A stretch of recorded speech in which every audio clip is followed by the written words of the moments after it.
we're presenting the wrong hero, appearing incognito as the man of a thousand faces in his presentation of Snowball's Chance in Hell. Now this is, of course, part 21 of our epic, mammoth, and totally misguided 24-part series on American politics. And so you will have patience with us and attempt to bear with us as we reach our incredibly inevitable and inevitably incredible straggling conclusion.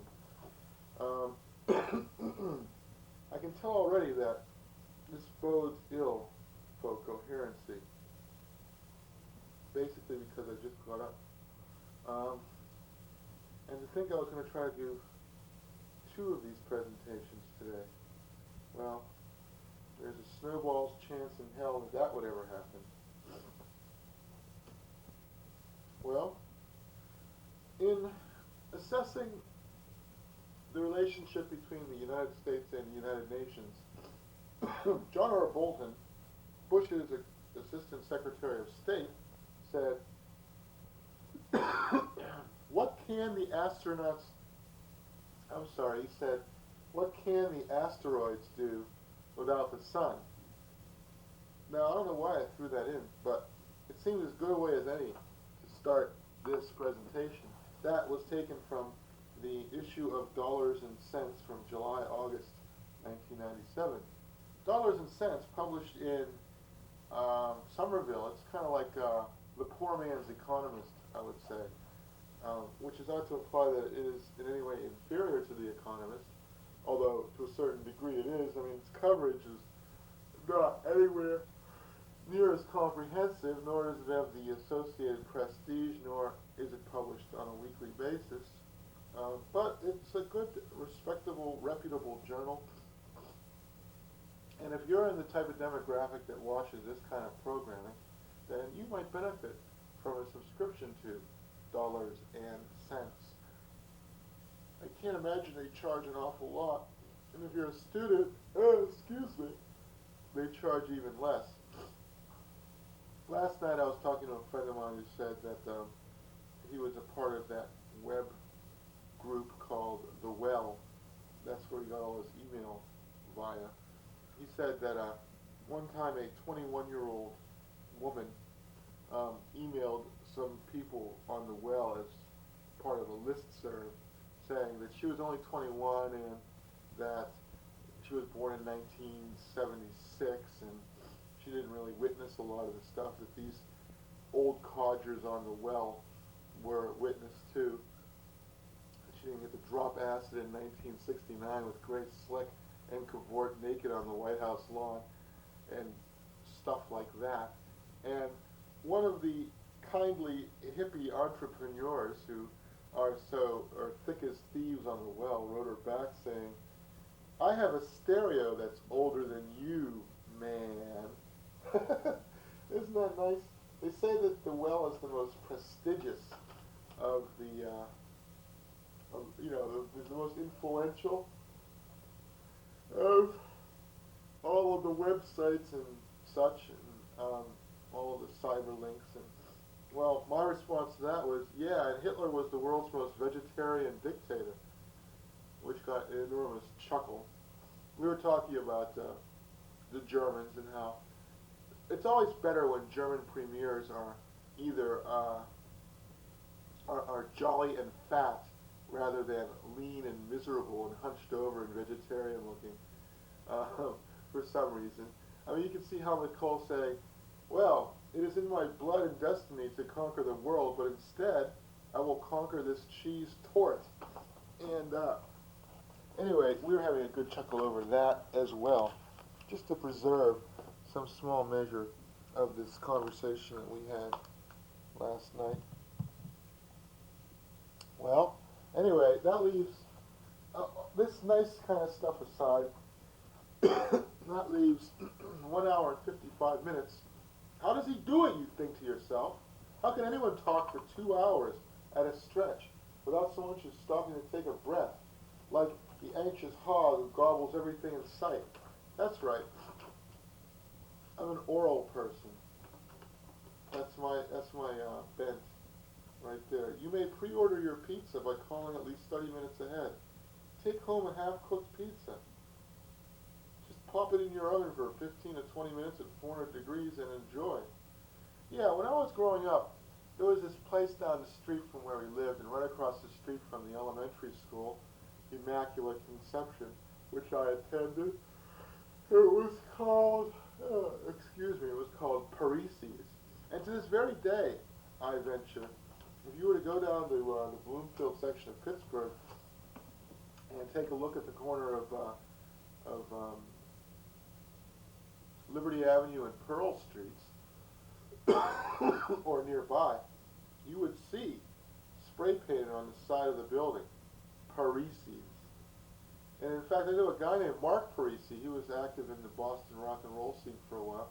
He's now a librarian up in somewhere like Medford or something. But I was wondering if he was related to that clan. It seems likely that he probably was. But I didn't really pump him for information about his relatives, if any, off in western Pennsylvania. Anyhow, yeah, Parisi's used to sell the dough for the pizza at a very low cost to area housewives who were kind of finicky about their toppings. And yeah, that's something any pizzeria will do for you, by the way, incidentally, in case you'd like to know. Even Hi-Fi Pizza in Central Square will do this. I once bought some dough off of them. They didn't actually spread it out for me. They charged me $1. But you could buy dough from virtually any pizzeria. I mean, they'd be happy to. Or you could learn to make your own and save even more money. Although, it's such a convention around here in Providence that there's a place down the street, some little groceria, that sells at 3 for $1. You can't get much cheaper than that, right? So don't go to the supermarket and pay $1.69 for dough, because most pizzerias will charge you $1, and in an Italian grocery store you probably get it for 50 cents. And make your own damn pizza. See, the problem is you got to punch the dough down, put it in a spot where the sun can hit it, but not leave it there so long that it develops a hard crust. I mean, there's all sorts of things to it. You got to let it rise, punch it down, let it rise again. It's all knowing how to do it that makes the difference between a good pizza and a really shitty pizza. And now that I've wasted another 5 minutes talking about something that has absolutely nothing to do with politics except, of course, Italian-American regions of the country.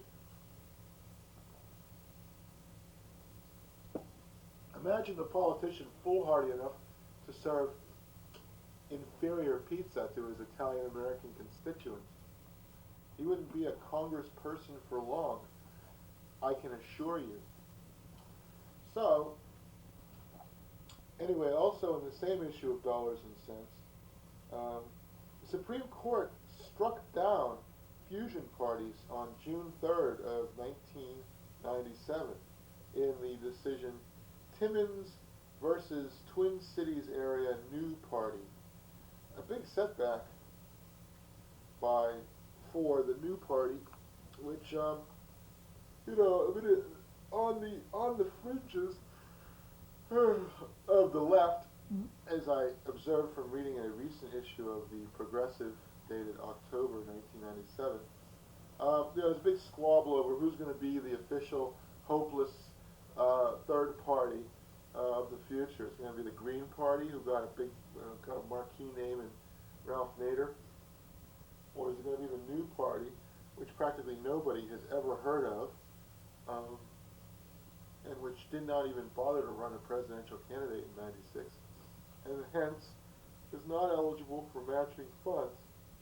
Well, I don't know. I think a lot of people probably have a brief against the Green Party already, whereas nobody's ever heard of the New Party, so they can make their platform just as malleable as they wish. They can, everybody's in favor of clean air, right? They can just get all of the hot button liberal causes that everyone's in favor of, like campaign finance reform. Yeah, of course it's going to take a party with only a marginal constituency and marginal financial means to enact such a reform. Remember, third parties are the laboratories of reform. All reforms that have ever been enacted have been the result of third-party agitation, which was eventually taken over by one of the two major parties and made part of their platform. As a matter of fact, all the reforms which were supported in the 1928 Socialist Party platform have now come to exist. Of course, you know, it only took, what, 70 years? Hey. In other words, whenever there's a really cool reform, don't expect to see it enacted in your lifetime. Wait 70 years, and your children can enjoy the benefit of it.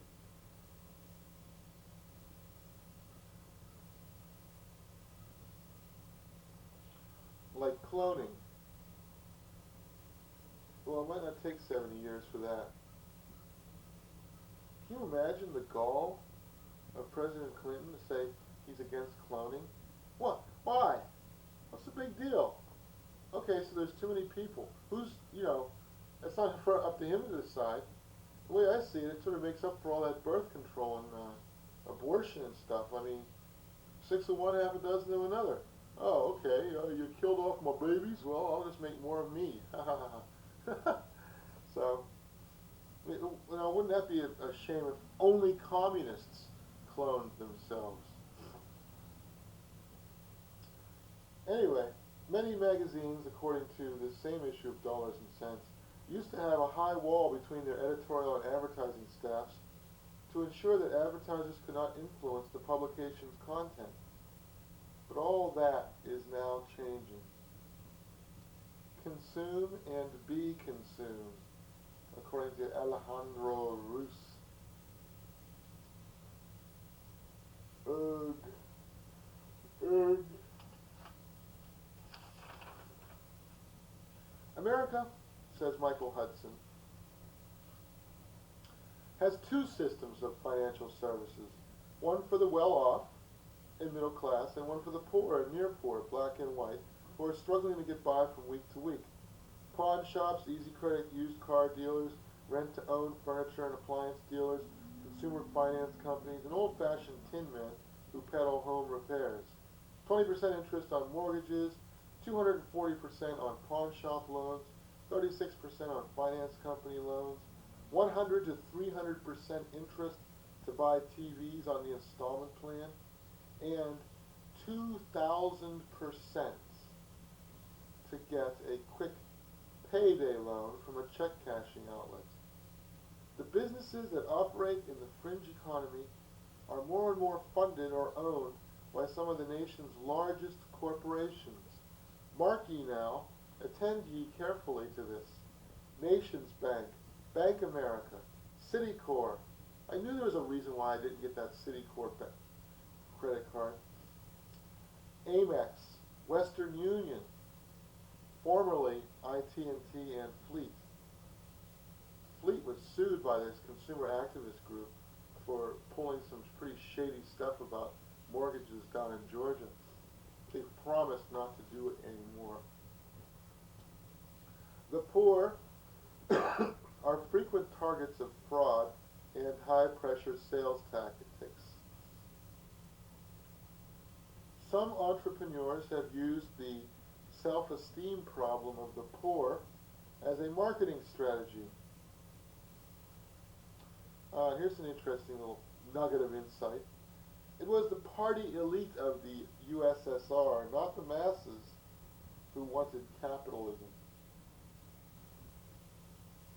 Oh, there you go. Well, that's all for now. We'll do some more later. No, wait. That cannot be. You wouldn't believe the deadline I have. I'm going to grad school. I got I got a midterm exam coming up on Thursday. Plus, I got my deadline for the noise the following Thursday. Plus this deadline. I mean, I've got to finish this by Thursday without fail. Actually, it would be better if I finished 2 of these. See, today is October 6th, and this is going to be broadcast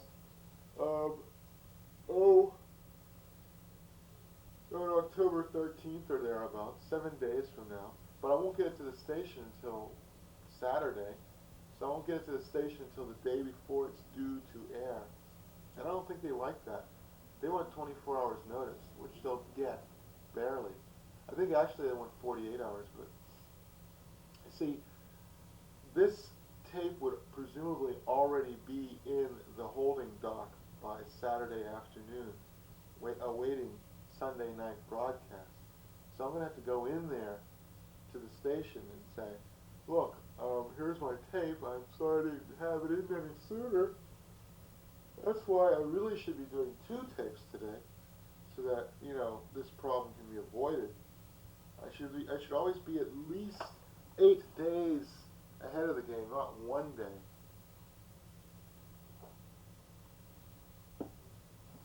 But then I'd be tempted to blow off one day.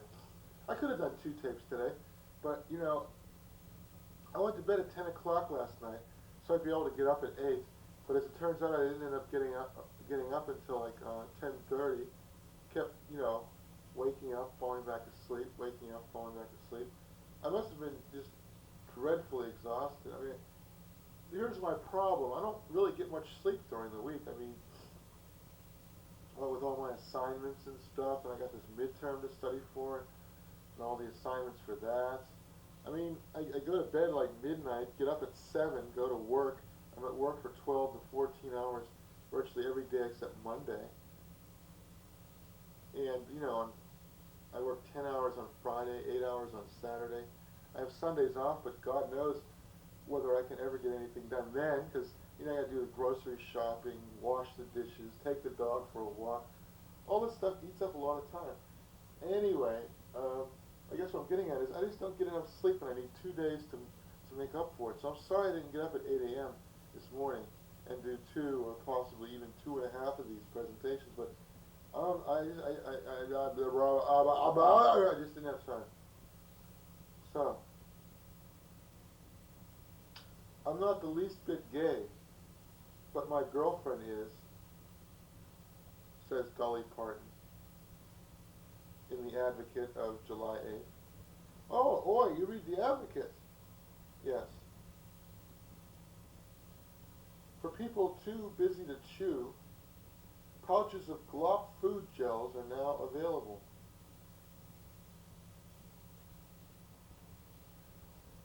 She honestly believed she was getting ripped off, said Pensacola, Florida cop Jerry Potts, who arrested Rosie Lee Hill after she complained about the poor quality of the crack cocaine she had just bought. This in the American Enterprise dated July-August 1997.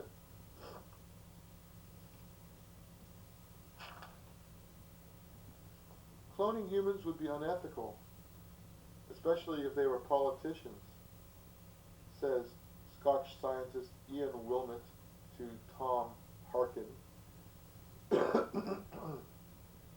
And of course, you haven't lived until you've heard wind of the BN-ELF, which is the Butt Naked Earth Liberation Front. Strangely enough, there was, I recently noted that, and I'll look and see in my most current notes. Wait a minute, what's this? Wow, this is an old one. Okay. There's something called the Butt Naked Army that was in Liberia. Like, these are soldiers who had stripped down to their boots and terrorized their foes by demonstrating their great courage by fighting butt naked. But now the guy who was their commander is now part of the Save the Souls Christian Liberation Front or something like that. Well, we'll get the more accurate information in a few weeks when I'm actually getting to that point. Telling everyone that they should wear Dockers instead of dress slacks isn't casual. It's an alternative dress code, every bit as restrictive as the traditional one. People coming to work dressed for the company picnic and the temporary evaporation of corporate attire that signifies self-respect and high aspiration. Everyone dressed like suburban barbecuers. An officially sanctioned day for relaxed dressing can be mighty stressful. That casual days have spawned extensive rules shouldn't surprise anyone. The practice is just another example of the futility of trying to do away with standards. People are never happy in an environment where they have no idea what is expected of them. So rules grow up organically, and people who publicly flout social norms in the name of nonconformance invariably put even more restrictive codes in their place, says Evan Gar. Ain't that the truth? You know, I used to go to the Cambridge Savings Bank and get my checks cashed, and they'd have these little jars of candy there. And, of course, you know, I mean, being the kind of guy I am, the wrong hero, while they were processing my check, I would take one of those jars and dump its entire contents into my hand and then shove the contents into my back pocket and then replace the jar. But all in the time it takes her to, like, process the check, or him. But now, this week, I went in there and no jars of candy anywhere. See, they took them away because one asshole had to ruin it for everybody else. But you know, my motto is, everybody else always ruins it for one asshole. So, oh God, you know what's really, really a lousy? I mean, you know what I really can't stand is like chicks. You know, women. When they open their beers and stuff, they never finish drinking the entire beer. They always leave like half the beer there. Can you imagine what an incredible waste that is? And the frustrating part is, like, I don't drink, so I can't finish their beers for them and prevent all this waste from occurring. I mean, I've got to become more wasteful. That's my problem. I can't see something sitting there half-eaten without wanting to consume it myself. And that's really almost pathological. I can't see a sale on toothpaste without wanting to buy at least 3 of them. Which I did, but I'm getting better. In the past, I would have bought 10 of them. So, anyway, I guess I'm digressing a little bit. That wasn't part of the original. You know, the American Enterprise is a pretty good journal for a conservative publication. I mean, it's got a lot of useful information. The American Prospect, on the other hand, is kind of boring. I mean, it doesn't have much going for it. With the American Enterprise, the Boulder County City Clerk weds 6 gay couples. That moved an angry cowboy to visit the office with a request to be wed to his fiancée, an 8-year-old mare. Rorex refused. The horse, she noted, was underage.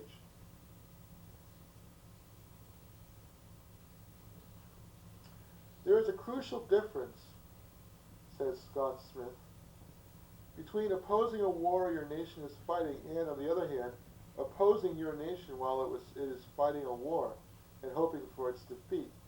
The former is an unavoidable aspect of democracy. The latter stems from something a little less noble and a little more hypocritical. Actually, I guess this was the big 60s issue of the American Enterprise, in which various conservative panjandrums got together to bloviate endlessly about what they thought about the 60s, and that was the only worthwhile comment I was able to come up with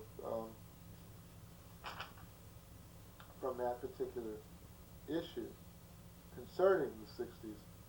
Anyway, well, now here's a very learned analysis of the capital gains break for the wealthy. Do you mind? This is something everybody should at least know about, if not understand. Expanding the capital gains break will mean that, instead of following the dictates of the market, investors will increasingly follow the dictates of the tax code, which makes for a less efficient economy. The capital gains break is an ineffective way to boost investment. The total effect on private investment would be close to a wash, and it would increase the deficit. It is a moral outrage. The effective tax rate on capital gains income, counting all the special loopholes and breaks, is 7%, and that gap is about to widen. Okay? So the next time some loudmouth conservative asshole says that the best possible thing we could do is to lower the capital gains tax rate, if not abolish it altogether, you can say, well, I read in the New Republic of July 7th, 1997 in the editorial section that, and then spew back your information. In The Nation, also dated July 7th, Dick Gephardt was quoted by David Corn as saying, "It's what the Republicans always do, representing the wealthiest people of the country and spreading crumbs to the middle class and the poor."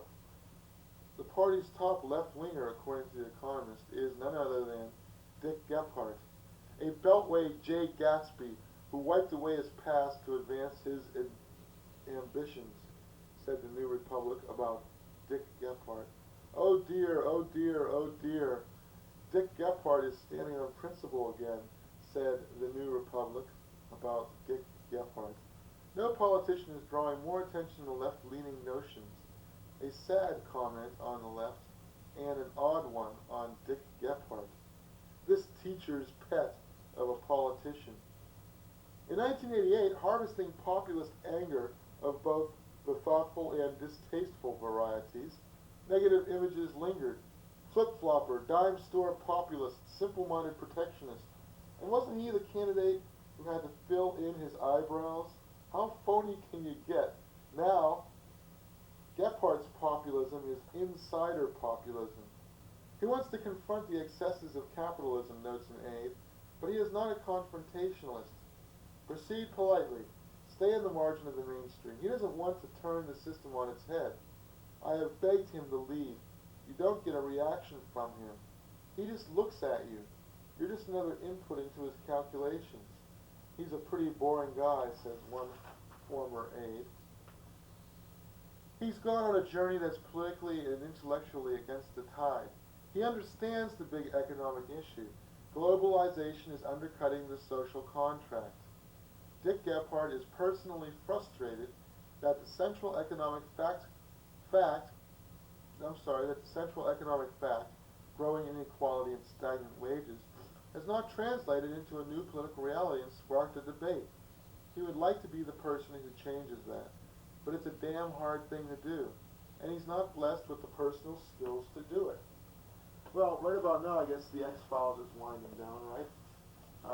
So I hope that if you're tuning in now, that you understand that this is part 21 of our 24-part ambitious presentation concerning political matters.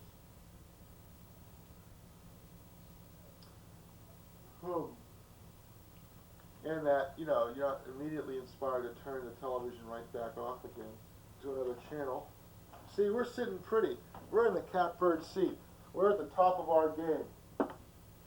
Never have so many been so indebted to virtually nobody. I'm glad to see that this is still proceeding as planned. Just thought of something. Maybe there won't be a program on October 12th because, it's the day before Columbus Day weekend. Maybe there is no programming. In which case, I'm off the hook for another week, and I was a fool to knock myself out to get this done on Monday. But it's good. It would buy me some time. It's good either way because this was absolutely the only day I had to do this, and if I didn't do it today, then it simply wouldn't have gotten done. Provided that there is a show on that day, and if there isn't a show on that day, I'm a week ahead of myself, and that's good. That's a good, yeah. So anyway, back to Dick Gephardt. Oops, I poured myself some coffee, and I'm just so absent-minded that I just left it in the kitchen.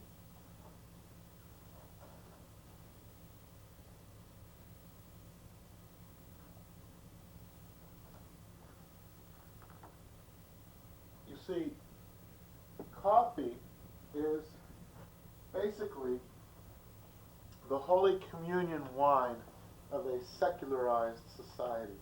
You ever notice in all of the ads for coffee, it's usually some dame and she's like holding the cup with two hands, right? Like it's the chalice, and she's taking a long draught from the loving cup. So coffee is the secular version of communion wine. Thomas Pynchon made a very interesting point in his book Mason and Dixon. Now, now that it's been several months since it's come out, it's not pretentious to discuss some of the ideas in it. I read it back in, I think it was August. Wait a minute, when did we take our vacation? June. I read it back in June, actually. I may have even annotated some of it somewhere. But you see, I don't keep very good records of my annotations. Here we go. Well, it was one of the things I read, along with When Elephants Weep, which I think you'll get a big kick out of.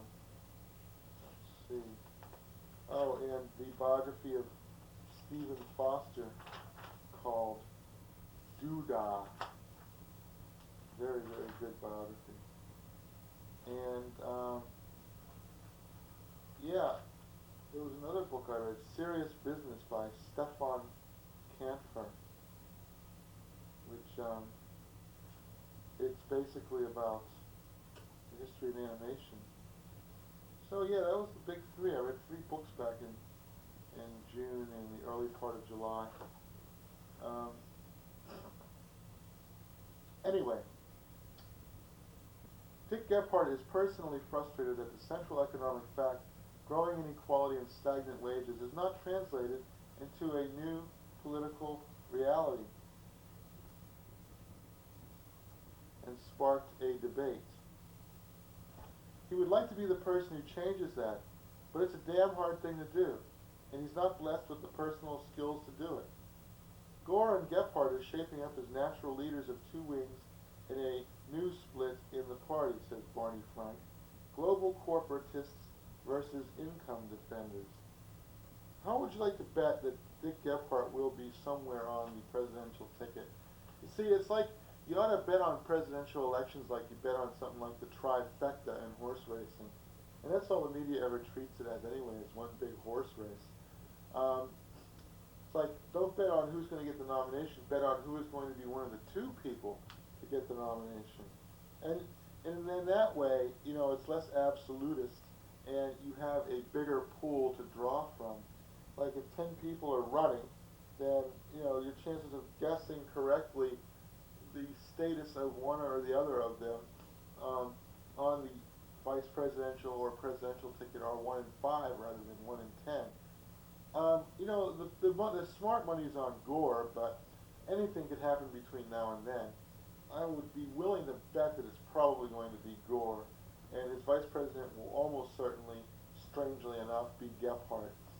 So it'll be Gore and Gephardt, and the Republican side, God, it's going to be the most tumultuous and turmoil-filled Republican nominating convention since roughly 1940. I mean, it's going to be really up in the air. Nobody can possibly predict who it's going to be at this time. The front runner is George Bush Jr., but I just don't think it's going to happen.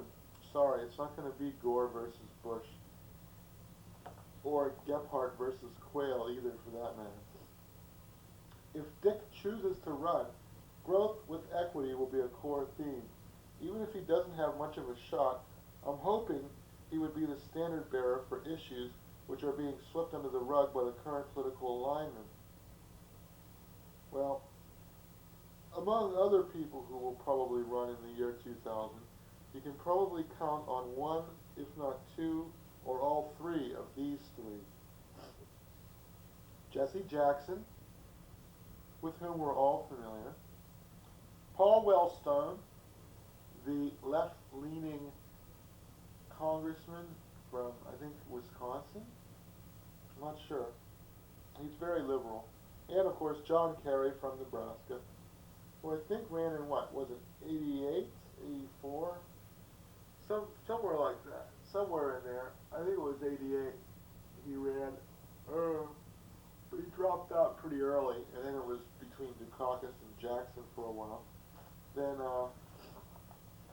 it's so easy to get this stuff confused.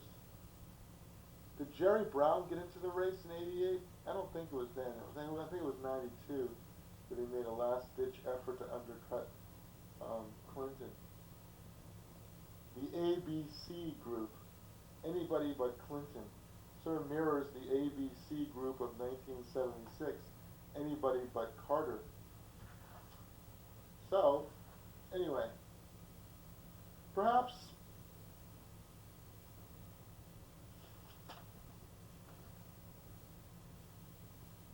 sorry, I'm trying to look for my citation. David Korn. Perhaps recent political and economic trends have conspired to offer Gephardt a convenient opportunity in which the pursuit of ideals is not inconsistent with ambition, but he still hits up corporate donors while questioning the prerogatives of capital. He would take their money, listen to them, and then do what he wanted to do.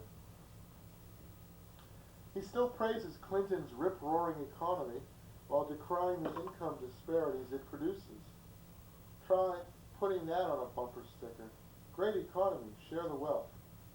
He still leads an ideologically incoherent party while trying to buck powerful prevailing sentiments. Well,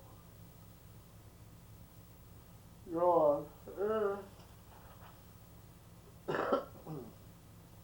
So much for Dick Gephardt.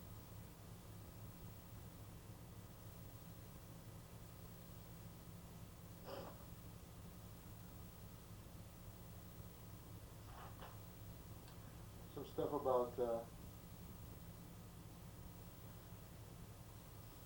Thomas Pynchon and his Mason and Dixon. I never did get to the central insight concerning Mason and Dixon. I sort of got a little carried away. So I was looking for the exact citation and couldn't find it. Now I don't remember what exactly that inspiring insight was, but you see, I don't really have to remember because I wrote it down somewhere. Usually I write these things down at the end of the notebook. And I've taken to keeping a table of contents of citations taken from various books, but unfortunately I had not started doing this until August, and these are notebooks from July. Also, I write them in different color ink now, so it's easier. Oh, how do you like that? Well, I can't believe that there isn't any notes from Mason and Dixon. There's gotta be.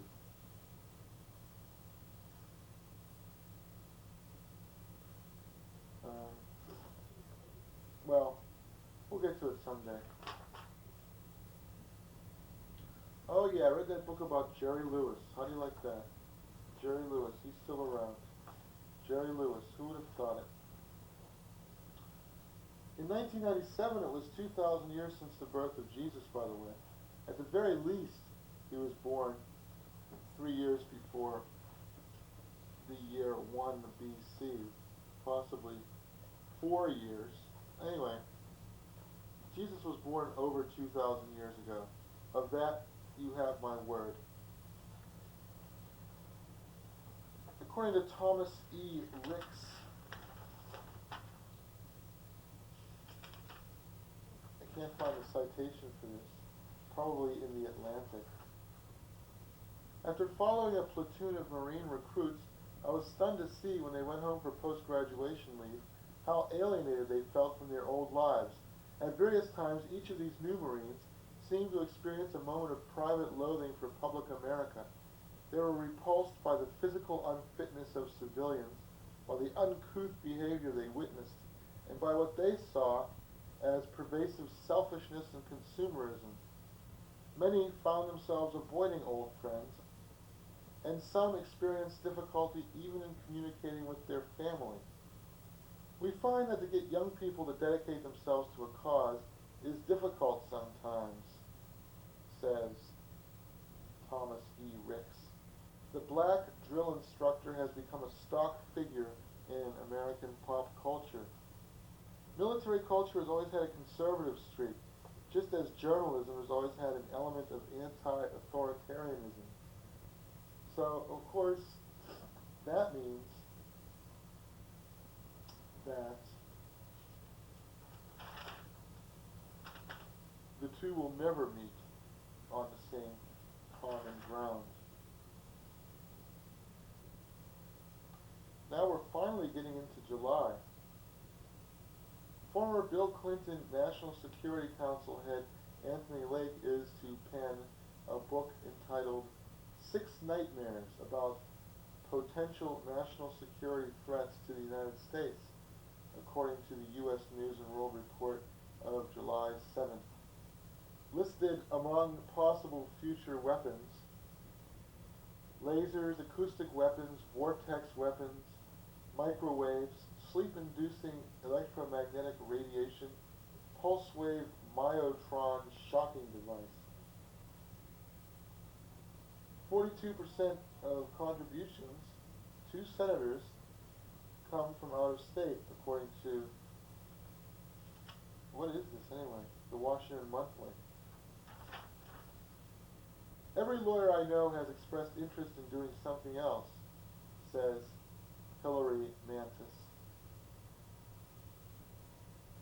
The defense industry sells our planes to other nations, meaning potential opponents get what we've got, and then we have to get something better. Now you know how the military-industrial complex continues to survive, says Charles Peters.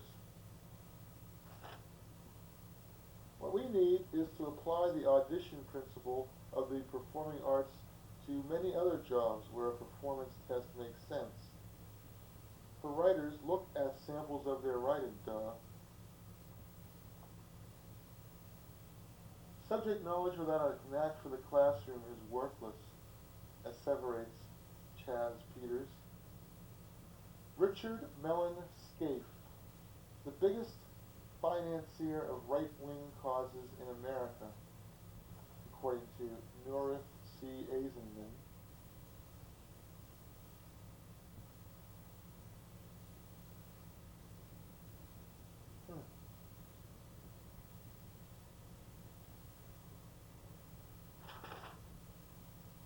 They don't forgive in New York. New York's tribal. It never changes. As long as you belong to the tribe, you're at the top of the tree. You're there today and there tomorrow unless you go broke or go to jail. And your parents are there and your cousins, and someone now comes to town and it takes a generation before their foot fits the slipper. The New York squires don't like Southerners, Westerners, or Jews. They particularly don't like Washingtonians because they're the competition and anyone can play. Win an election, get nominated to a cabinet post, and there you are. You're in the game. We don't care who you are or where you come from because we're a city in motion. An outsider makes a mistake in New York and they cut his nuts off. We in Washington, D.C. don't practice nepotism. The bank vice presidency or the seat on the stock exchanges or the partnership in the law firm. You can't hand down political power. If you're a senator or secretary of treasury, you can't leave that to your son in your will. He has to make it on his own, and he will if he's careful in his choice of friends, according to Ward Just. Any nation's golden age was most vivid at the moment of irretrievable political declines, says Ward Just on 1962. The language of a race-baiting roughneck, and that will become the issue. He's finished. Washington cannot abide the common speech, the words that people actually use, the petty evasions and nuanced exaggeration and resentment and hatred of the other. They want all presidents to talk like Lincoln or JFK. They want words you can chisel in marble. Ward Just goes on. You can always rent a visible lawyer for an hour to make a telephone call and explain what the situation really is, as opposed to what it appears to be. These proceedings are always political, and therefore it's a question of point of view. It has nothing to do with law and nothing to do with ethics. It has to do with optics. The lawyer's job is to make certain that everyone understands that there's more than one point of view, each with its own primary colors. The visibles are experts at building up one and tearing down the other. These are excerpts from his novel, published in the Washington Monthly from August of 1997. And you might want to have a look at that if you have access to the Washington Monthly. One more excerpt then. The Venerables were not shy about reminding everyone what Washington, D.C. had been and what it had become, a self-infatuated, money-grubbing iron triangle of stupefying vulgarity, vainglory, egotism, and greed. Worse than Rome, because at least in Rome there was lively sexual license, orgies, and the like. These people wouldn't know an orgy if it patted them on the ass and said, please. The present-day crowd, along with their unspeakable arrogance, were intolerant. They were sanctimonious. They were Puritans. They were budget cutters. Cheap Charlies.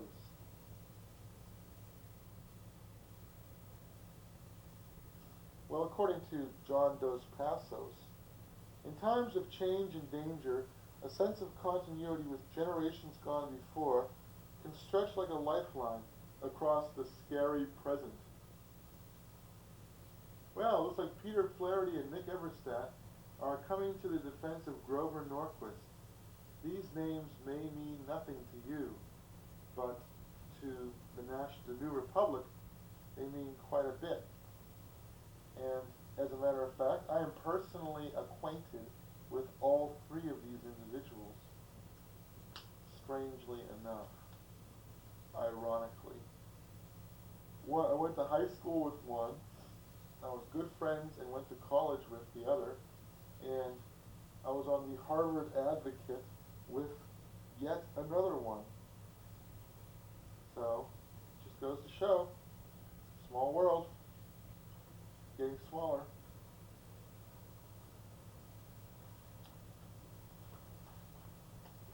Well, the satirical equation between business and murder has been made in dozens of Hollywood movies, and it continues to be made.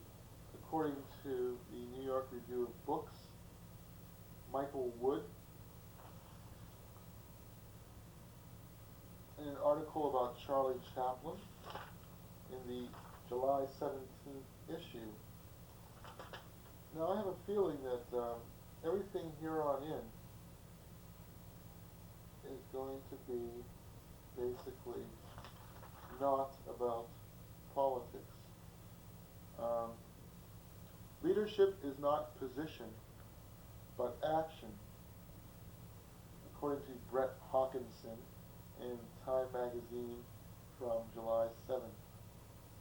Alienation has joined the mainstream, fueling tax revolt and homeschooling and the growth of private security forces, says Nancy Gibbs. We are a nation of individuals and a nation of cooperators. Both are in our culture. The adversarial and the cooperative need to be kept in balance, and they are a little out of whack, says Irwin Miller, also cited by Nancy Gibbs. If you look long and hard enough at ugliness, you often find real beauty in it, says Michael Lewis, also in the same issue of Time magazine. DSM-4, narcissistic personality disorder. This has, in order to be diagnosed according to DSM-4 with narcissistic personality disorder, you have to show at least 5 of the following 9 symptoms. Grandiose sense of self-importance, well, that's the wrong hero for you. A preoccupation with fantasies of unlimited success, power, brilliance, yep, that's me. Believing oneself to be special or understood only by other special or high-status people, yep. Requiring excessive admiration, yep. A sense of entitlement where one assumes that one's requests should automatically be met, Or one should get special privileges. Yep, that's the wrong hero. The tendency to be exploitative personally, to use other people to achieve your own ends. Yep. To be lacking in empathy, not really being able to feel the way other people feel, or at least understand what their emotional reaction might involve. Yep, that's me. Envy, often feeling envious of others. Yep. Being perceived by others as arrogant or haughty. Yep, that's the wrong hero all the way. Sounds like everyone in Washington, D.C. to me, says someone at the Hinckley hearing, cited by Mimi Schwartz in the July 7th issue of The New Yorker. And fortunately, that pretty much brings an end to this section of our presentation. Although I do have to tell you about the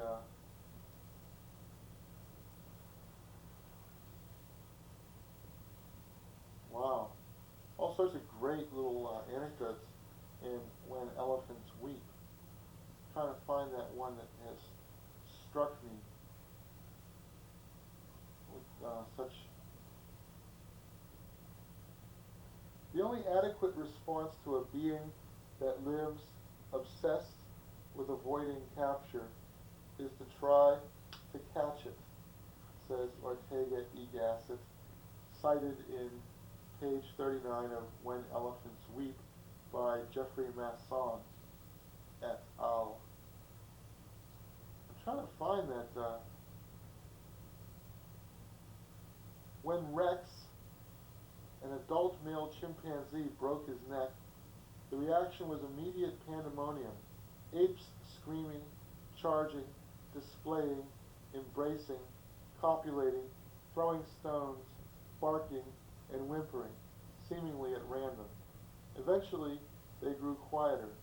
They never touched him. After several hours, the chimpanzees drifted away. Now, it sounds an awful lot to me like a riot. I wish I could find an anecdote about the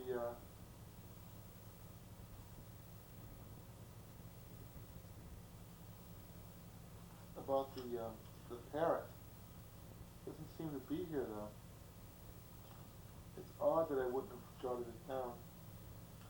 A mongoose, Moja, raced over giving the play call when a squirrel hopped into their midst and, standing on its hind legs, stopped to gnaw a nut.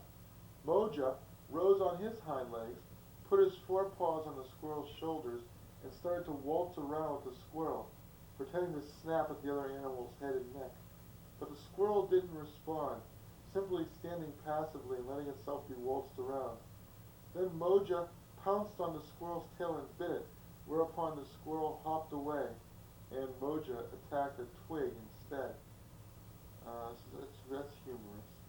In the 15th century, Cosimo de' Medici shut a giraffe in a pen with lions, bloodhounds, and fighting bulls to see which species was the most savage.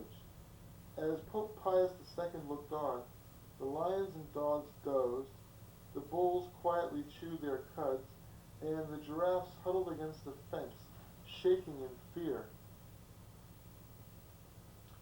Anyway,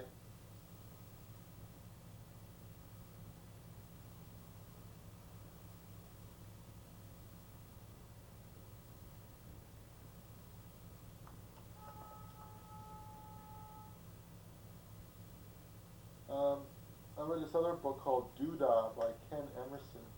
It's basically a biography of Stephen Foster. There's one interesting anecdote, not much to do with politics, but thought I'd let you know about it anyway. One evening, P.T. Barnum, still in makeup, blackface makeup, became embroiled in an argument with a man who drew a gun, swearing, "You black scoundrel, how dare you use such language to a white man?" Barnum quickly rolled up his sleeve and replied, "I am as white as you are, sir." The man dropped his pistol in positive fright and begged his pardon. The Camptown races of the Stephen Foster song took place in Pittsburgh. And These races were an affair of all-engrossing interest, and every business and pursuit was neglected during their continuance. They were booths, as at a fair, where everything was said and done and sold and eaten or drunk, where every 15 or 20 minutes there was a rush to some part to witness a fisticuff, where dogs barked and bit, horses trod on men's toes, and boots fell down on people's heads. And I did find my citations from Mason and Dixon. When the forms of music change, 'tis a promise of civil disorder. The word liberty, so unreflectively sacred to us today, was taken in those revolutionary times to encompass even the darkest of men's rights, to injure whomever we might wish, unto extermination were it possible. Everyone knew about the British infection of the Indians, and no one spoke out.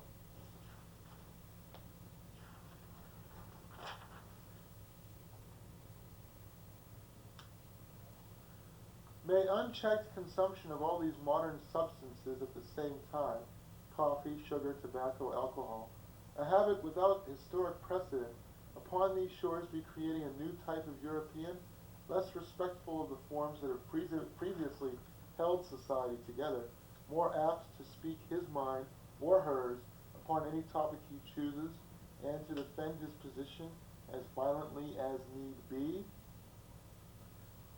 Also from Mason and Dixon. Does Britannia, when she sleeps, dream? Is America her dream, in which all that cannot pass in the metropolitan wakefulness is allowed expression away in the restful slumber of those provinces? From page 350 of Mason and Dixon by Thomas Pynchon. Who claims truth, truth abandons. History is hired or coerced only in interests that must ever prove base. She is too innocent to be left within the reach of anyone in power, who need but touch her, and all her credit is in the important instant vanished, as if it had never been.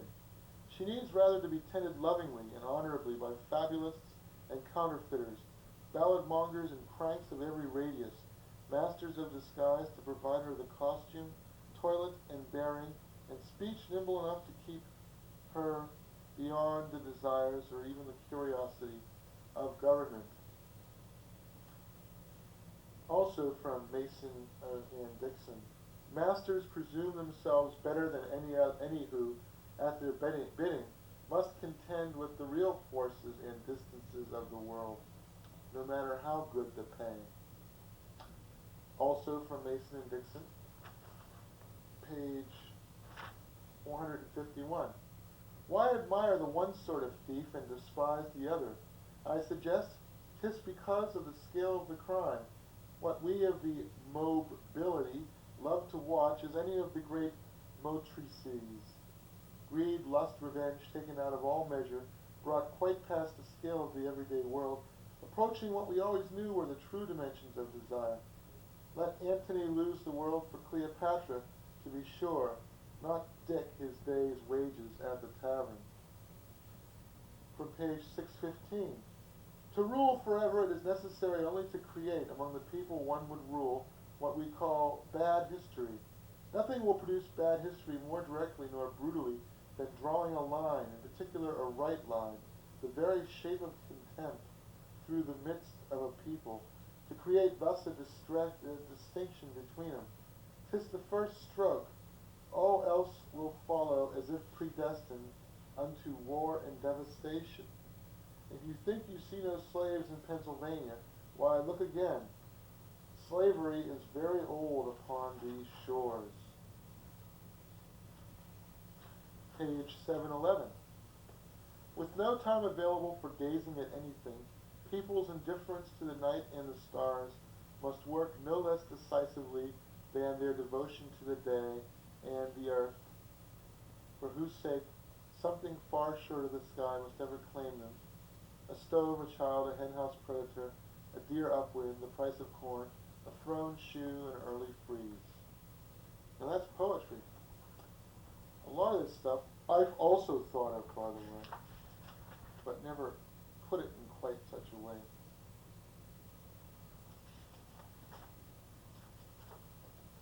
Well, this finally ends notebook number 37. I started at notebook number 29 a good 5 months ago.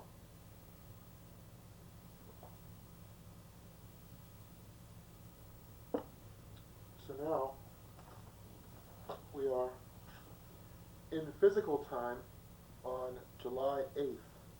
Now,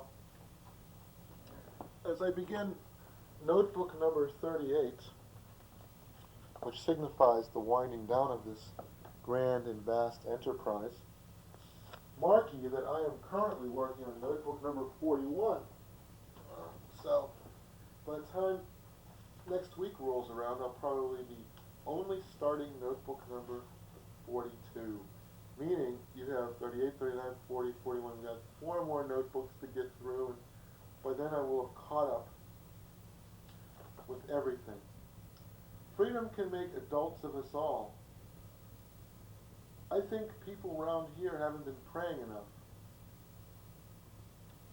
One of the puzzles of American politics is how such a business-like country has produced so many ideological zealots. Purists are so entrenched in both parties that pragmatists are having a hard time winning national office, according to The Economist. 3 qualities define the pragmatism. The first is a willingness to spend public money on social problems, but only if it can be spent with an eye to efficiency. The second is an enthusiasm for borrowing ideas, not just from rival parties, but also from the private sector. The third is indifference, if not outright hostility, to the issues that galvanize the true believers. The New Republic recently labeled this group the New Progressives, pointing to their similarities with the progressive politicians who remade America's cities after the Great Immigration at the turn of the century. Pete Wilson, his skillful use of wedge issues may mark him out as the one candidate from the liberal wing of the party that the right is willing to tolerate. Now, I could have gone with a great many different titles for this particular presentation. Instead of calling it Snowball's Chance in Hell, it might very well have been called something like Super Predator, or Me, or Pedant, or Precedented Disaster, or Lost for Speech, or Confiator, or Ruthless Economy, or Half of Everything, or TV Ratings, or Anarchic Erudition, or Passwords to Immortality, or Tales of the Expected, or Anti-Blockbuster, or Jack Popinjay, Private Eye, or Artifacts of Style. But no, I elected to call it Snowball's Chance in Hell, and for a very good reason. This represents July's output, or input, as the case may be. And before too long, we will be in August, and it will only be October, which means I'll only be about 2 months behind. Clinton, in a campaign to add 11 Democrats and restore the Democratic majority in the House. Trouble is, the Democrats need more than a simple majority. They need something like a 60 to 40 majority in order to really agree with anything. And even then, it doesn't really work. Well, of course, there were a great many jokes about the Mike Tyson bite of the century, reality bites. Did Tyson bite off more than he can chew? A bad bite for boxing. Tyson subject of biting criticism. Tyson bites the dust. Holyfield, Bite Night. Requiem for a Champion. Holyfield still champion. Biting back. Evander had Public's ear. Irresponsible. Earmarks of cowardice. Sucker munch. A 2-bit bout. Tyson chewing over legal options. Pay per chew. Ear today but gone tomorrow. Lobe blow for boxing. Tyson tastes defeat. Mike Tyson had his first ear a bit early. Yeah, I thought of a couple too. Like, if Tyson talks to a psychiatrist, he had better keep his ear to the ground. If Tyson writes his biography, or if Holyfield writes his autobiography, he could call it, "This Was the Ear That Was." Now, this has nothing to do with politics, except, of course, in the most abstruse way. But, God, I'd throw it in. The Kennedys are a rich, spoiled family that does its best to live down to its reputation. Our nation would be better off if they all stayed out of politics and fought over their scandals in private, says H. Eugene Moyers. Too bad, though, because, I mean, if they did stay out of politics, our politics would be a lot less interesting. You know, there's a fellow in Roswell, New Mexico named Hub Corn, and his children manufacture some stuff sold at $2.49 a jar called Alien Slime. Hub Corn. What the hell kind of name is that? There is a reverse migration of middle-class black Americans back to the South. All this data is cited in Newsweek from July 14th. Neo-Confederate wits call Atlanta occupied Atlanta. 8 out of 10 of America's most segregated cities were old Midwest industrial centers and, of course, Newark and Buffalo. Mid-sized cities like Montgomery, Alabama can be clubby and closed. We now discover that Stalin plotted the Korean War with North Korea's Kim and with Mao's go-ahead, a blunder that played into Stalin's hands and undermined China's real interests in East Asia. The Soviets had trained and supplied North Korea's military.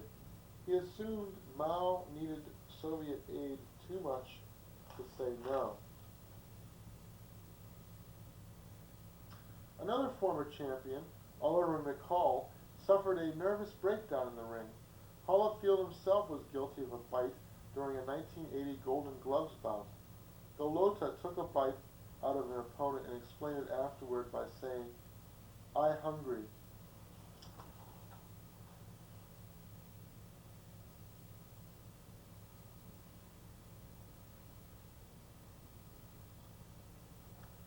Well, I hungry, all right.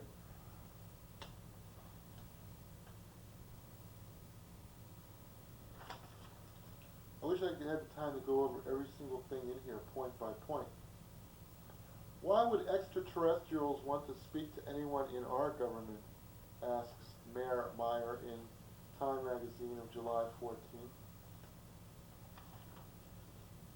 See, now, we're at the extreme peak of disinterest in politics, right around the time of July, beginning of late June, early July, nothing going on. Perot is shopping for half an hour of prime time in the fall. That's about the best that was the one little nugget of data to be found in U.S. News and World Report of July 14th. Now, let me explain my methodology here. I generally read in this order: Newsweek, Time, and U.S. News and World Report, the three news weeklies, just to see their differing slants on the same topic, or to note which one bothers noting something and which ones neglect to do so. Why, just this month, there was a El Nino figured prominently in all three. The thing is, this time, U.S. News put it on the cover. whereas the other two didn't. Usually, one of the other two would put it on the cover and U.S. News would have it as a sidebar. But U.S. News is trying to become more interesting and, worth reading and in-depth, and so they put El Nino on the cover and had extensive graphics explaining it. What does El Nino mean to us? Milder winters here in New England and mudslides in California. It's quite a trade-off. Well, anyway, seems as though we have about 50 more minutes of this presentation, and that's all to the good, I suppose. Even though this 50 minutes might be better spent in other activities, I do not begrudge you, my followers, this precious time, and so I will commence to continue. National Review of July 14th talks about Watergate and says, you can tell how my voice changes, I don't necessarily approve. Well, wait a minute. Now, first, The Ecologist from May, June of 97 says, a worldwide phenomenon, local resistance to the tide of economic globalism and to corporations which enjoy the sort of protection due to small private concerns, but which are actually more powerful than governments, says Barbara Norden. And then this is a curious juxtaposition.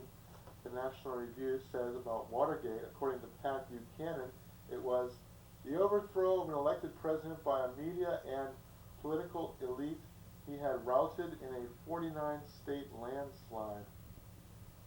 According to Sam Donaldson, I think the system worked. Richard Nixon got his just desserts, I believe, going back to Helen Gayagan Douglas and Jerry Voorhis and other past Nixon campaigns, according to Sam Donaldson. In the 90s, it has become fashionable for neoliberal politicians like Bill Bradley to call for candid discussion of race as a substitute for actually engaging in candid discussion, says an editorial in National Review. Few activities in life offer more satisfaction than raising the hackles of the politically correct crowd, says Dan Horan. Beached whales need friends too, says Daniel Wattenberg. Perjury is an awful hard rap to prove, says Richard M. Nixon, cited by James S. Rosen. Richard M. Nixon, that ironic charisma, says James Bowman. The mystery of his deep penetration of the American psyche, says Len Garment. 'Tis fortunate that he snuffles, else the footmen would think him dead and carry him out. Charles II on Prince George of Denmark, cited by Florence King. What was the cause of the Sepoy Mutiny of 1857 in India? Well, the Muslims were told that their rifles had been greased with pig fat, and this caused them to riot. This is something I learned in European history. God knows how many years ago, over 20 years ago. But it's nice to see that others also learn this in their history courses.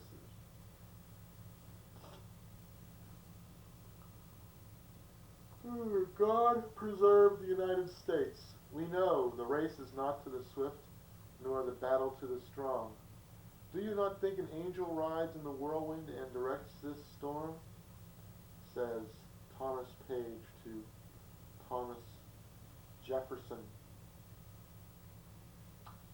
Says here, all the men who signed the Declaration of Independence died in bed. Well, that's not strictly true, but certainly the vast majority of them did. The years at college and graduate school pay off because they burnish students' personalities. The time spent on a campus imparts cues and clues on how to conduct oneself in corporate cultures and professional settings. Professors are paid not so much for teaching subjects like history and philosophy as for being a professional presence that students can emulate. This, of course, this was cited by Andrew Hacker in the book Money. And it's very true. So if you desire to become a teacher, remember, you're being paid to be an object lesson. In 1995, the poverty threshold for one person living alone was $7,763.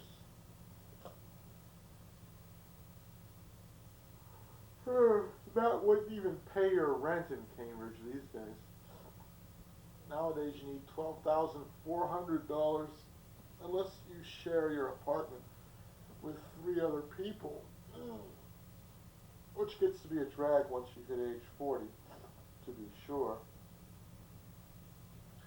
But let's see, what's the least amount of money you could possibly get along on, provided that you both live and work in Cambridge and you have economized to the bone.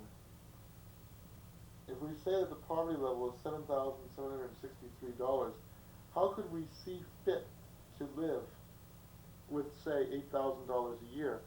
You wouldn't be taxed on any income below $8,000 in Massachusetts. And as a matter of fact, you could deduct a portion of your rent against any taxes that might have been assessed upon you by your employer, so that not only would you end up not paying taxes, but you'd get something of a rebate. Given that, let's say that $8,000 a year in Cambridge is in fact $8,000 a year, both before and after taxes. Well, let's see, if you share your $1,200 a month apartment with 3 other people, that means you're paying $300 a month. Presumably, you also have bills such as gas, electric, telephone, and the like. So that too would probably add, well, that's just it. Heating bills in the winter would be pretty high unless heat was already included. Let's just assume, for the sake of simplicity, that it is. Let's also assume that your share of the combined telephone, gas, and electric was $50 a month. So what we're talking here is $350 a month times 12. That's $3,500 plus another $700. It's $4,200. Over half of your income would be paid on rent if you made $8,000 a year. That would mean that you would have $3,800 for everything else, including food. Let's say that you're able to economize to the extent that your grocery expenditures amount to roughly $200 a month. That right there means $2,400 minus $4,800.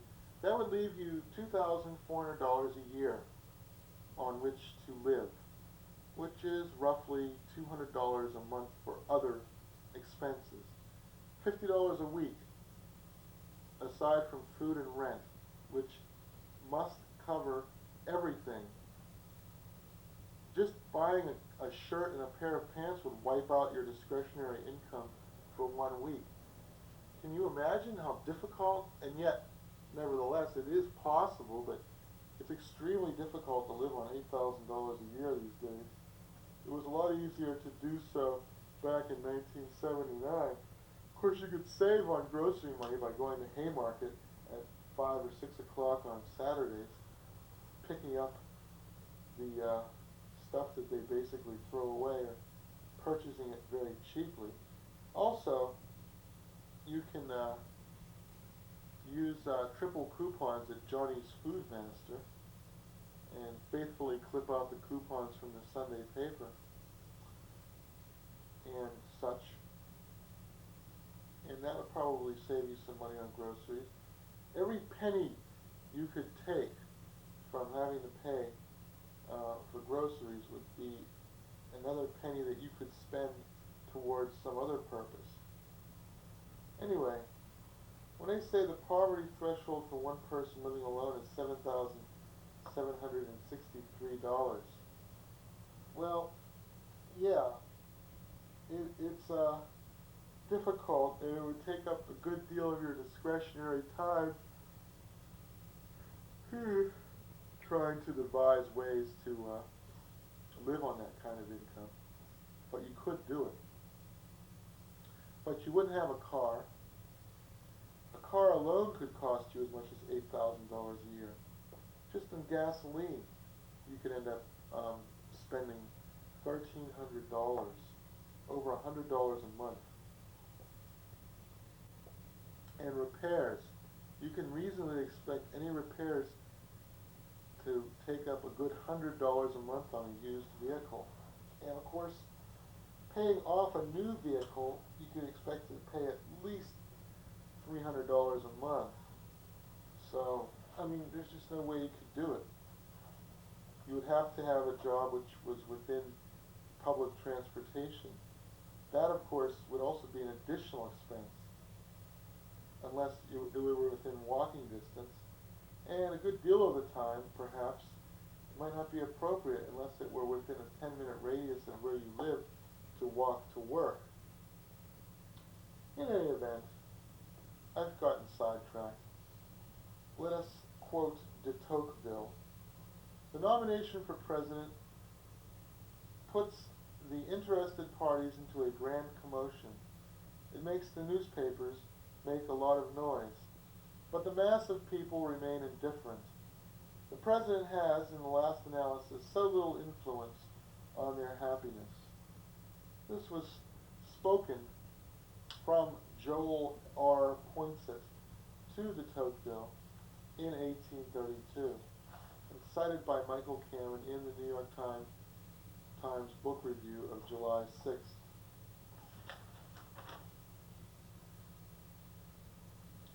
People are full of shit, says James Atlas. They want to see something dark. People want to feel close to it and in on it, but of course only from the distance of their suburban homes. They want to have the benefit of comfort, security, safety, respect, and at the same time, the privilege of watching something out of control. Even promote it, being out of control, as long as we can be secure that we're not accountable for it. Tyson is like a double feature now, like Heidi and Godzilla at the same time, says James Atlas in The New Yorker. The New Yorker always has something really fancy to say about everything. Now let's get into the real politics.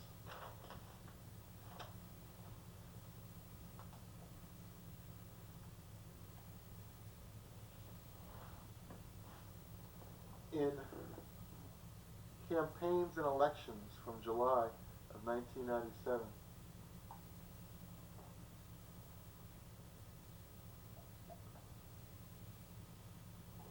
we see quoted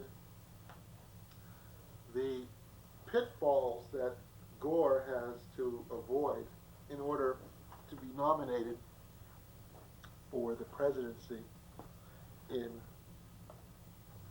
Y2K, year 2000, to you non-jargon-oriented folks.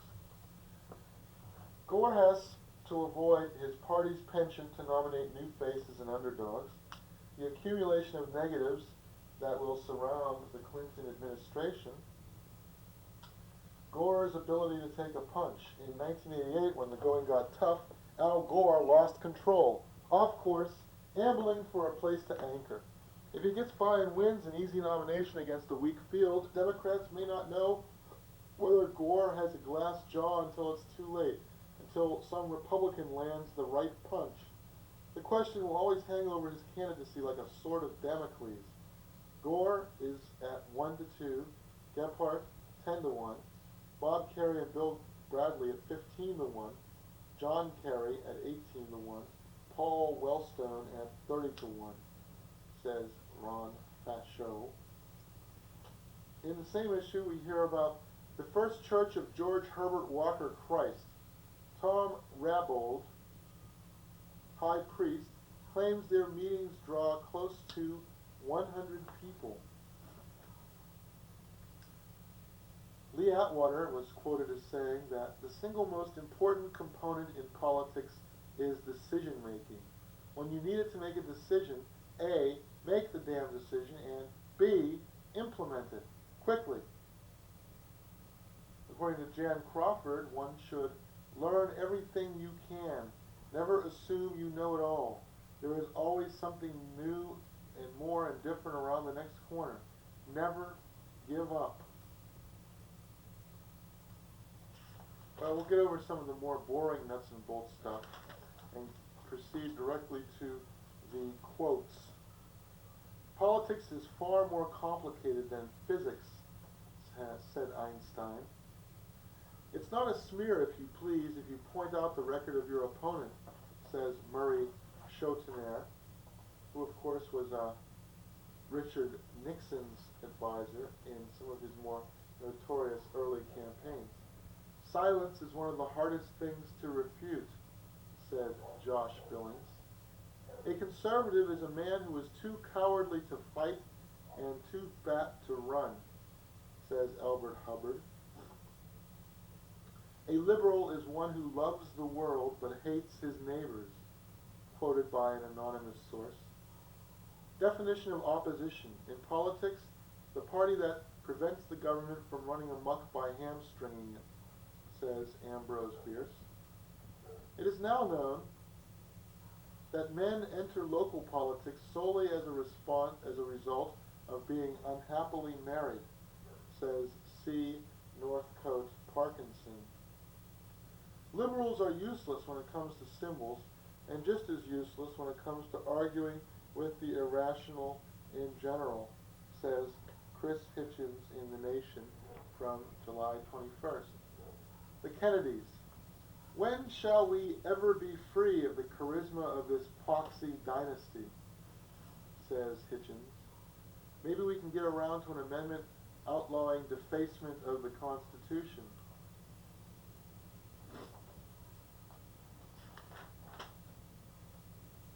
The Wall Street Journal, the world's most important publication as it bills itself, according to Gore Vidal. We poets in our youth begin in gladness, but thereof comes in the end despondency and madness, said Wordsworth.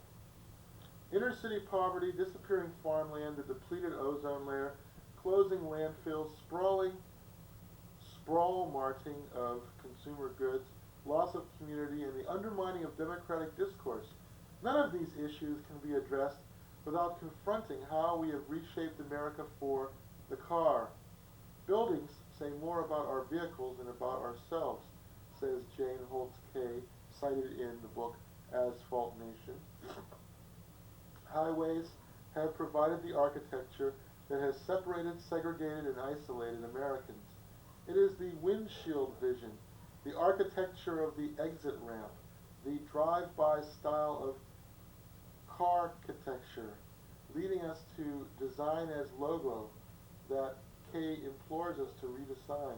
I believe we can end the auto age in which every decision is a decision following the route of the motor vehicle, says Roberta B. Gratz.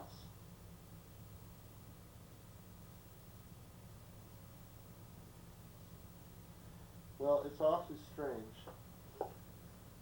Because, if you have a car, then living within your means on a poverty level minimum income wage of $8,000 a year is virtually impossible. In fact, it's even difficult to live within a $18,000 a year wage, because a job which pays that much or more means that you have to also purchase nice clothing, and you have to have a reliable motor vehicle. It's unlikely you will find a job that pays that much within walking distance of your place of residence, because if the job pays that much, then the neighborhood in which one could presumably walk to it from would also be commensurately more expensive. And if you have a job, having roommates is a great inconvenience because, of course, they do have a tendency to be independent-minded and go their own way, and there's a very good chance that they will stay up till all hours of the day and night. Geez, I wish I knew how this damn thing worked. Look out, Move. Move.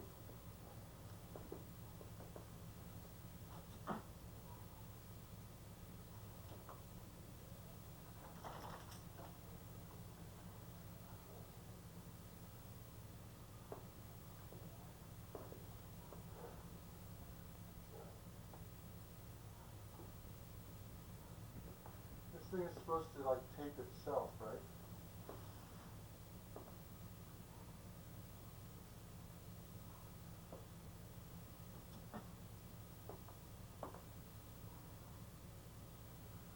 Oh, I can't figure out how the tape recorder works. See, I know that if the video automatically goes on, that means the thing is taping. But I can never seem to get it to work. Maybe the timer isn't set. Maybe the timer isn't even on.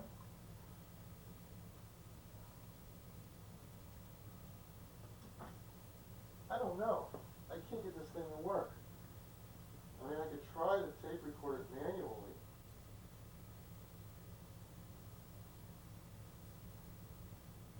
But I don't even know if I'm taping the damn thing. I don't even know if the television's on. Oh, for Christ's sake, this is such a pain in the ass. Unbelievable. I don't know if the damn thing's working or not. I'll bet it isn't. See, I can't even hear it.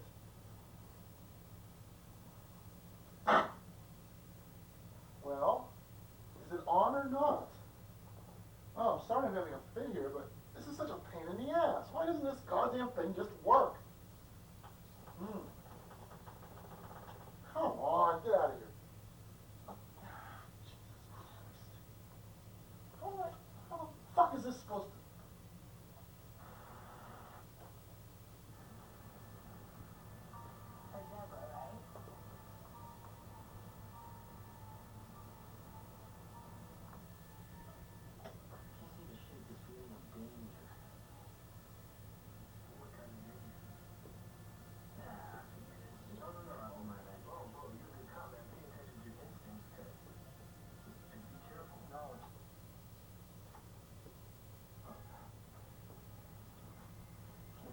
She's off on vacation with Frank around the time of her life. She's breaking up the cliff. Hey, what are you doing? If I can hook this onto this rig to climb up. Oh, but ladies are up there. They're the ones who set the fire. They're trying to kill us. Sorry, the fire don't burn through the vine. But maybe we can use it to climb down. Come on. John, it's nothing but sheer rock face down. I don't even know if this is taping. It's almost impossible to tell. Is the thing hooked up or not? See, I don't know. I don't really care, to tell you the truth, but...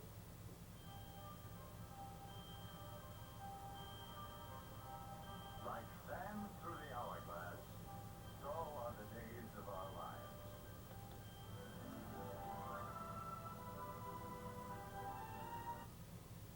Oh, for Christ's sake. What a fucking pain in the ass this is. It'll be all right.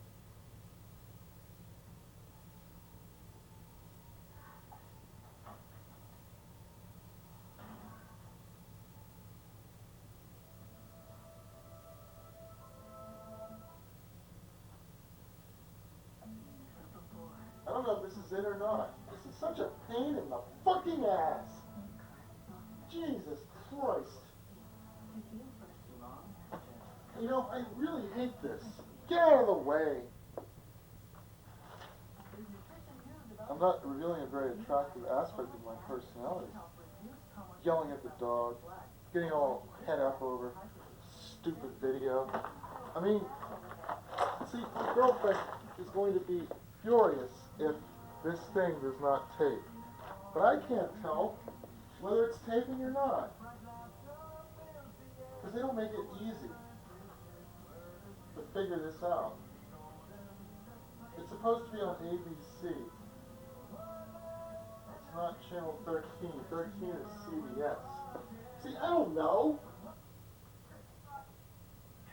There we go. Because he's gay, and presto, is murdering homophobic brother, calls him back to come and have a chat at the prison. He's walking into an ambush. Well, presumably it's taping, and I'm not going to fuck with it anyways. I don't care. Pain in the ass anyway. I got too many other things to do. I'm worried about this.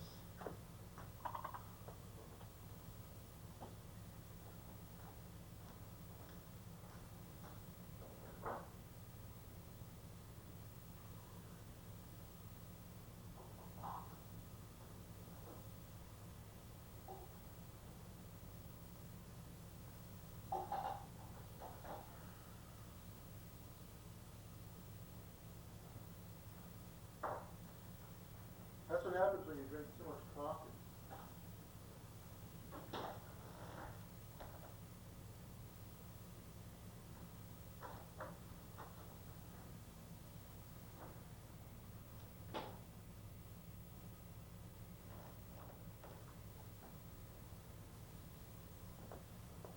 Anyway, that lengthy digression took up an inordinate amount of time, as it generally does. I could have turned the tape recorder off during that, but that would have caused me to be progressively later, which I could ill afford. Anyway,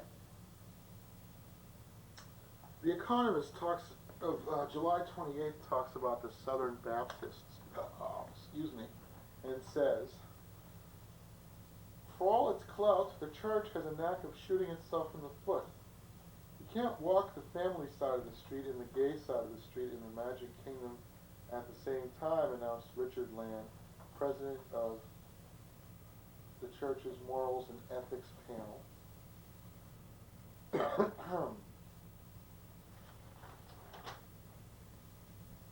Well,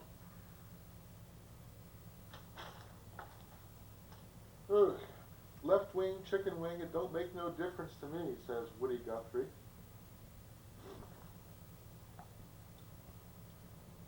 And this is where political coverage gets very thin on the ground. However, in The Spectator of June 28th, they do state,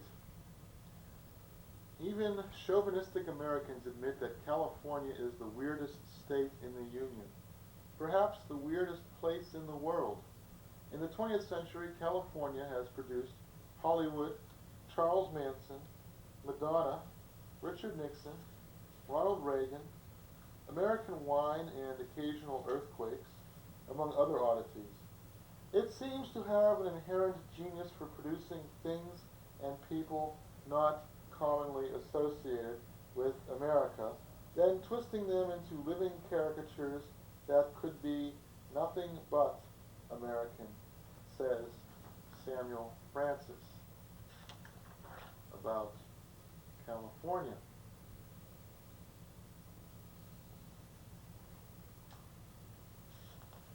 Hub, Abba, Abba, Abba.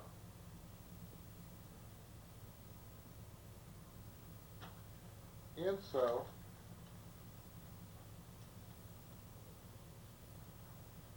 the sleepwalker's insulation from reality that characterizes our collective conduct, according to Reisman, cited by Lewis Mumford, seeking safety and security through material comfort and mental conformity, says Margot A. Henriksen, also cited by Lewis Mumford. Well, now let's get back to this $8,000 a year business. What kind of provision for the future are you laying aside for yourself while earning $8,000 a year? How much can you possibly hope to save? Absolutely nothing on $8,000 a year, and yet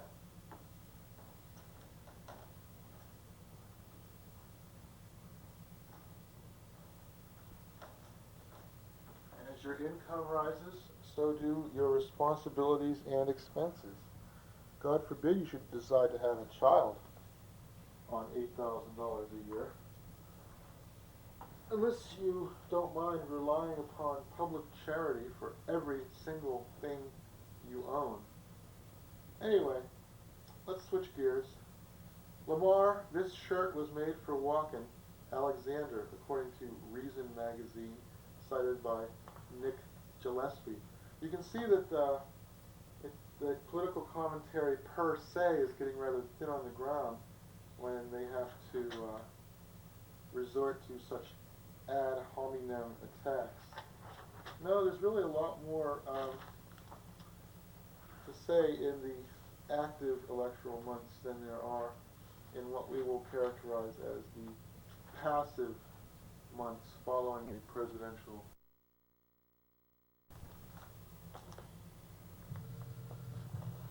Well, hi. As we wind this down, I guess what we ought to do is sort of deliver unto ye the quotes that would be most appropriate to end this presentation of The Wrong Hero in Snowball's Chance in Hell. Neither the flat tax, says Daniel J. Mitchell, nor the sales tax is likely to have much of an impact on the underground economy, for the simple reason that lawbreakers do not want the government to know what they are doing. According to John J. Pitney, Jr., the American public has long had a troubled relationship with residents of the White House. The experience of the last half-century suggests that the First Lady has greater potential to hurt than to help, says Gil Troy. George Bush reminded every woman of her first husband. Dole would have reminded every woman of her first husband's divorce lawyer. Nixon fared terribly on this point. While his wife often made him look good, their marriage often made him look bad. In campaign after campaign, politicians learned to put their ambition ahead of everything else and to treat people around them, including their spouses, as props. When scandal or defeat forces them from office, politicians claim they look forward to spending more time with their families. That's usually a lie. If they really want to spend more time with their families, they would not have entered politics in the first place. Hillary has served as the first Vulcan, a cool, rational check on the president's undisciplined mental habits. It's wrong for the president to delegate real authority to a spouse because power without accountability is dangerous. Support each other, rely on each other, but don't forget who's boss, says Gil Troy. Americans want great men and common men all at once. They also want presidents to lead the civil religion, according to Thomas S. Langston. Just checking here how much time we have left. Well, we have quite a bit of time left, as it turns out. Oh, happy, happy. So, anyway, for decades, the danger of nuclear annihilation shaped the relationships of the people and the president. The commander-in-chief thus became the man who kept the missiles away. Naturally enough, presidents exploited this stature to rally support for their foreign policy. They also used it to rationalize the growth of the national security apparatus and the invasion of civil liberties. But the chief executive could also start a nuclear war. Politicians and reporters thus gained an airtight reason for probing deeply into a would-be president's character.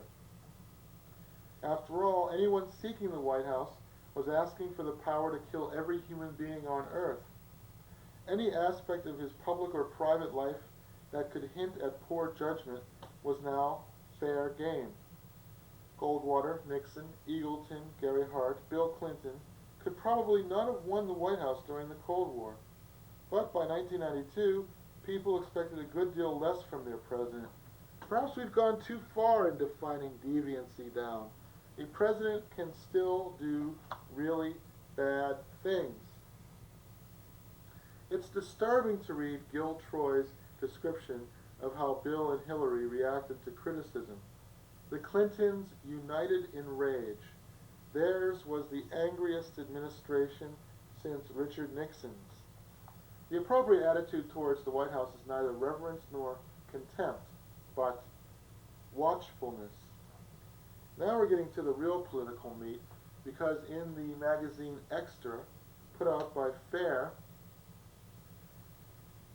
of July, August 1997, we have all sorts of juicy political data here with which to end our presentation of Snowball's Chance in Hell. Now, what's really odd is I originally came up with this title months ago. It's no longer really very accurate in describing the subject matter, which is sort of like the post-election presidential media coverage in its doldrums phase. However, these juicy nuggets should give you pause to think. The government just gave TV broadcasters more than $50 billion of your property. All you got was a bigger wasteland. This is cited by Jeff Cohen. No one has more sway with members of the Congress than the local broadcaster. Trent Lott is a longtime friend and college roommate of National Association of Broadcasters President Edward Fritz. According to a Roper poll, 88% of respondents said they believed corporate owners improperly influenced news reporting. 90% said the same about advertisers. The media, which historically has served as a check upon society, is now looked upon as a part of the establishment, says John Klein.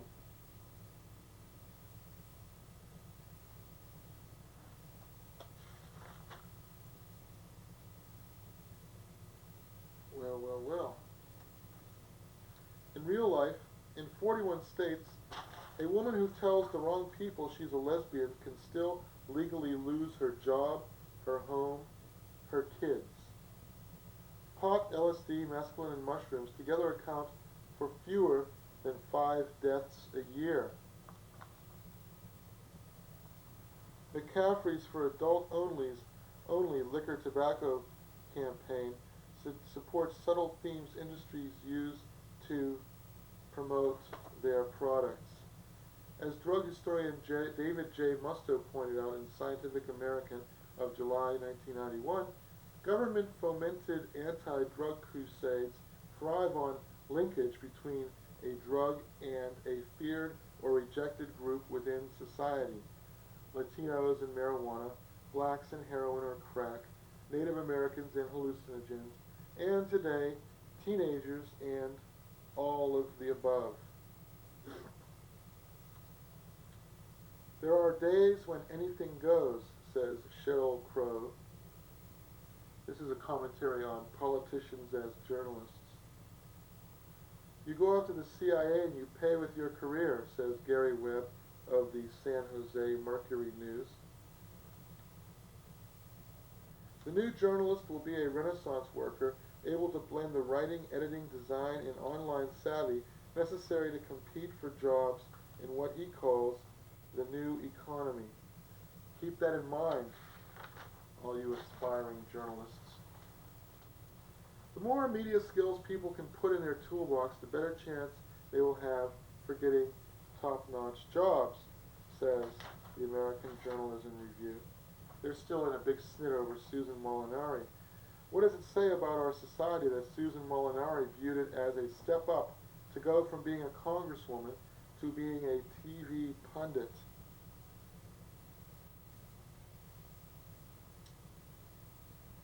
We now have a vested interest in scandal, says Anne Riley Dowd in the Columbia Journalism Review.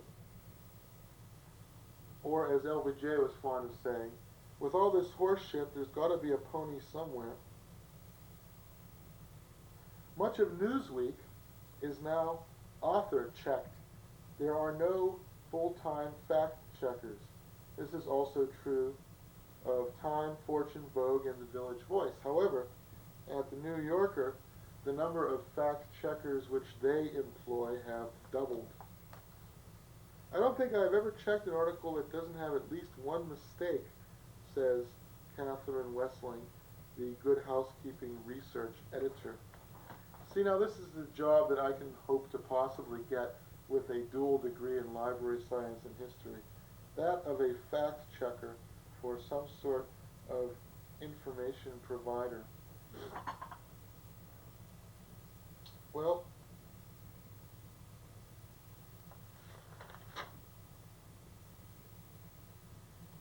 journalistic rudeness rarely produces information, says Miss Manners. Overexposure to thrillers and courtroom dramas has persuaded the society that truth and justice are only achieved through unpleasantness. Journalists, who have only to ask one polite question and have people pour out their hearts to them, should know better. One famous estimate has it that the number of different ideas the human mind is capable of is 3,655,760,001. Well, that's quite a bit of material there.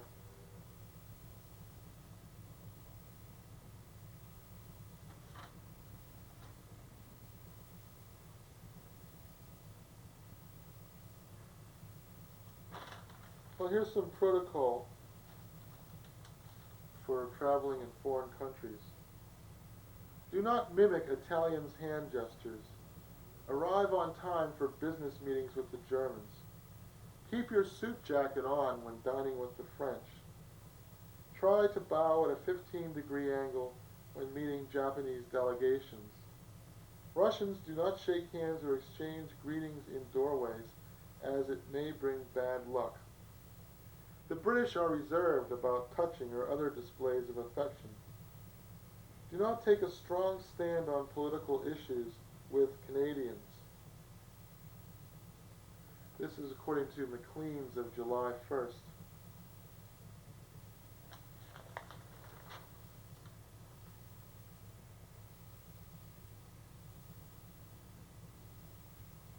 And by the middle of July, things have gotten quite scarce on the political front. Hollywood seems to have maxed out on portrayals of the White House as a sinkhole of corruption with all the recent movies about the president as Rambo.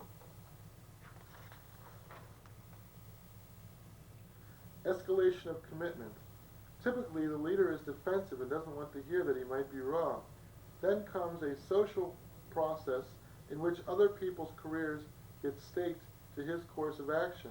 Even if it's wrong, they think they have to defend it or they'll lose their jobs. It's like propping up a defunct government, says Barry Staw, cited by John McCormick in Newsweek from July 21st.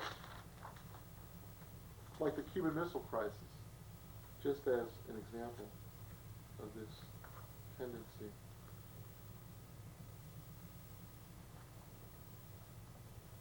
And there was nothing in Time from that week, and relatively little from The Nation of July 28th worth quoting. Is it conceivable that we have entered a time when religious fundamentalism, coupled with the amorality of extreme forms of economic libertarianism, threaten to wipe out our Alexandrian libraries of humanist enterprise? Says Patricia J. Williams, noted attorney who writes for The Nation. Fellowship is often as powerful as death itself.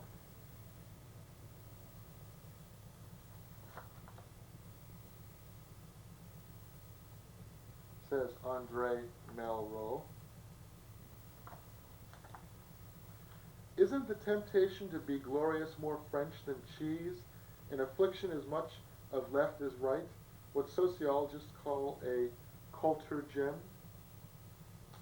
Some of us are anxious to forget where we came from, an older republic, so as not to think about what we have become. Glad rags on a beltway hanger, sperm deposits in a Bundesbank. Yow. Pretty radical. Only the wrong hero would have the supreme arrogance to assume that his sitting here for 20 minutes reading from his notebook would be of any interest whatsoever to anybody other than himself, and even he is becoming a bit bored by himself. However, the good news in all this is that there are only another 6 minutes left to go.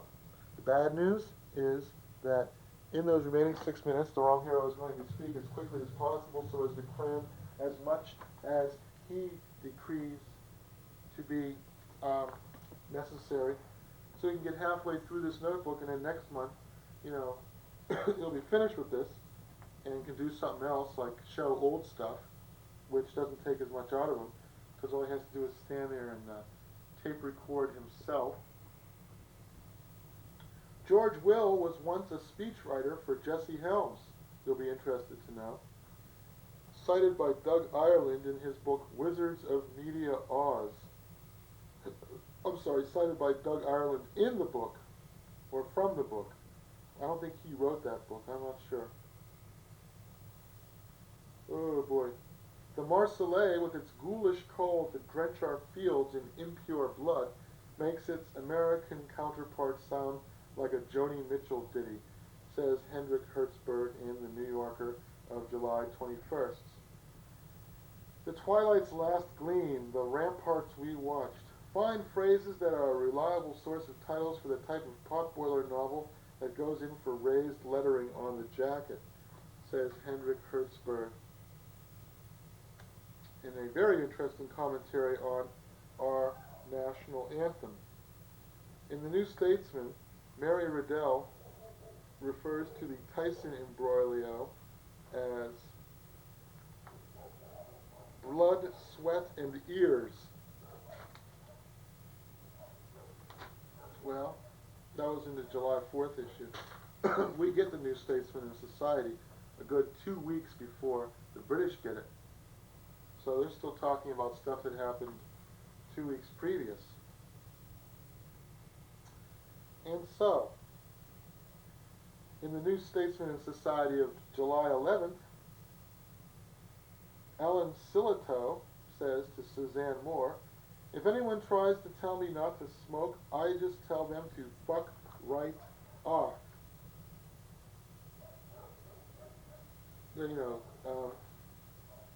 That wasn't really part of my original presentation, but I thought it was nice. And I thought maybe I could get away with saying it since it's so late in the program. They're not really very strict about enforcing these types of language restrictions, however. Canaan Banana, former president of Zimbabwe, charged with sodomy and homosexual assault. And I cite this not out of any anti-homophilic or racist instinct, but because I love the name Canaan Banana and the title Former President of Zimbabwe. Where do they get these? I mean, I don't know. Where do these names come from? Los Angeles did not need much else to sully its reputation. Since the days when pirates took asylum here, the Louisiana, not Los Angeles. Since the days when pirates took asylum here, the state has been seen as a sinner's playground. In Louisiana, anything is plausible, including boat fraud. Earl Long, who was governor on and off in the 1940s and 50s, said that when he died he wanted to be buried in Louisiana just so he could stay active in politics. Jenkins traded in on the unsavory reputation of Louisiana to further these reckless charges. Gelderman, the Senate has seated a challenger only once since 1913. Well, and unless I'm very much mistaken, this just about brings our presentation to an end. But let us at least talk a little bit about what the American Spectator has had to say. The silly season is upon us, at least at that point where politics and journalism intersect. He's speaking of the month of July and August. Does life in Washington, D.C. inevitably become a sham for all concerned? This is Vladimir Plazinski. He refers to Sidney Blumenthal as the Clintons' wettest lickspittle. He says conservatives would rather go after one another than match wits with their political enemies, raising new questions about whether conservatives can tolerate dissent.